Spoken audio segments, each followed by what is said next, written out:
ඇත්තටම කියන්න අපි හැමෝම කවදා හරි මේ ප්‍රශ්නය අහලා තිබුණා නේද? මේ දෙන්න අතර තියෙන්නේ ඇක්ටිං විතරද? නැත්නම් ඊට වඩා ගැඹුරු දෙයක්ද? වසර ගණනාවක් තිස්සේ රසිකයන්ගේ හදවතේ එළියෙන් එළියට ආපු මේ ප්‍රශ්නෙට අද නිල පිළිතුරක් ලැබිලා තියෙනවා. ඔව්, රශ්මිකා මන්දන්ඩා සහ විජේ දේවරකොණ්ඩා වසර 8ක් පුරා රහස්‍ය ගලා ගිය ආදර කතාව අවසානයේ විවාහයකින් ස්ථිර කරලා තියෙනවා. හැමදේම ආරම්භ වුණේ තිරේ 2018 වසරේ තිරගත වූ ගීතා ගෝවින්දම් චිත්‍රපටය. ඒ චිත්‍රපටයේ ඔවුන් දෙදෙනාගේ රසායනිකත්වය අමුතුයි කියලා හැමෝම කියලා තිබුණා. ඇස් හමුවන විදිහ, hina වෙන විදිහ, ඩයලොග් කියන විදිහ, ඒ හැමදේම නැචරල් වැඩි වගේ. පස්සේ 2019 දී ඩියර් කොම්රේඩ් එනකොට රසිකයන්ගේ සැකය තවත් වැඩි වුණා. මේක තිරෙන් එහාටත් ගිය ආදරයක්ද? හැබැයි ඔවුන් නිහඬයි. ඉන්ටර්විව් වලදීත් hina වෙලා ටොපික් එක මාරු කරනවා. අපි හොඳ යාළුවෝ කියලා සරලව ඉවර කරනවා. රහස්‍ය ගලා ගියේ වසර 8ක්. සමාන බෑග්ග්‍රවුන්ඩ් තියෙන Instagram ෆොටෝස්, එකම හොලිඩේ ඩෙස්ටිනේෂන් වලින් අප්ලෝඩ් වන ස්නැප්ස්, බර්ත්ඩේ විෂස් වල හිඩන් මැසේජස්, රසිකයන්ට මේ හැමදේම පසුල් එකක් වුණා. ඒත් ඒ අතරේ ඔවුන් දෙදෙනා නිහතමානීව තමන්ගේ ආදරය රැකගෙන හිටියා. කැමරා ඉදිරියට සුපර්ස්ටාර්ස්, කැමරා පිටුපස සරල ආදරවන්තයන්. වසර 8ක් කියන්නේ සෙල්ලමක් නෙමෙයි. ඒක ඉවසීමක්. ඒක විශ්වාසයක්. ඒක ඇත්ත ආදරයක්. විරෝෂ් රසිකයන්ගේ නාමය.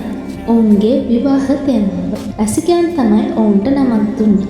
විරෝෂ්, විජේ සහ රශ්මිකා. අද ඒ නාමයම ඔවුන්ගේ විවාහ මංගල්‍යයේ තේමාව වෙලා The Wedding of විරෝෂ් කියලා. හිතන්නකෝ රසිකයන් හදපු නම. ඔවුන්ගේ ජීවිතයේ ලොකුම දවසට භාවිතා කරනවා කියන්නේ ඒක කොච්චර සුන්දර දෙයක්ද? රාජකීය විවාහය පෙබරවාරි 26. ස්ථානය උදයිපුර. රාජස්ථානයේ ඓතිහාසික පෞරාණික මාලිගාවකදී අතිශය පෞද්ගලික උත්සවයක් ලෙස පවුලේ සමීපතමයන් පමණ සහභාගී වෙමින් මෙම විවාහය සිදු වෙන්න යනවා. ෆ්ලෑෂ් ලයිට්ස් නෑ, මීඩියා ක්‍රවුඩ් නෑ, ෂෝ එකක් නෙමෙයි. සරල හෘදයාංගම ආදරයෙන් පිරුණු උත්සවයක්. විශේෂ මංගල සාදය. හැබැයි සිනමා මිතුරන් වෙනුවෙන් මාර්තු 4 වෙනිදා හයිද්‍රාබාද් නගරයේදී දැවන්ත රිසෙප්ෂන් එකක් සංවිධානය කරලා තියෙනවා. එදාට දකුණු ඉන්දිය සිනමාවේ තරු බොලිවුඩ් හිතවතුන් ඉන්ඩස්ට්‍රි එකම තැනක එකතු වෙයි කියලා හිතන්න පුළුවන්. ඔවුන්ගේ හැඟීම්බර පණිවිඩය. Instagram හරහා ඔවුන් ලෝකයට කියලා තියෙනවා අපේ ගමනේ හැම පියවරකම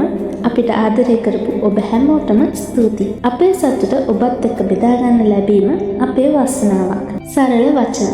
ඒත් ඇතුළේ තියෙන අවුරුදු 8ක හැඟීම්. අවසානයක් නෙමෙයි, අලුත් ආරම්භයක්. සිනමා තිරයේ ආරම්භ වූ කතාවක්. අද සැබෑ ජීවිතේ විවාහ පන්දලමක් යටින් අලුත් පරිච්ඡේදයක් ආරම්භ කරලා. ආදරයක් කියන්නේ කෑ ගහලා කියන දෙයක් නෙමෙයි. සමහර වෙලාවට ඒක නිහතමානීව රැකගෙන යන දෙයක්. විරෝෂ් කතාව අපිට කියලා දෙන්නේ එකම දෙයක්.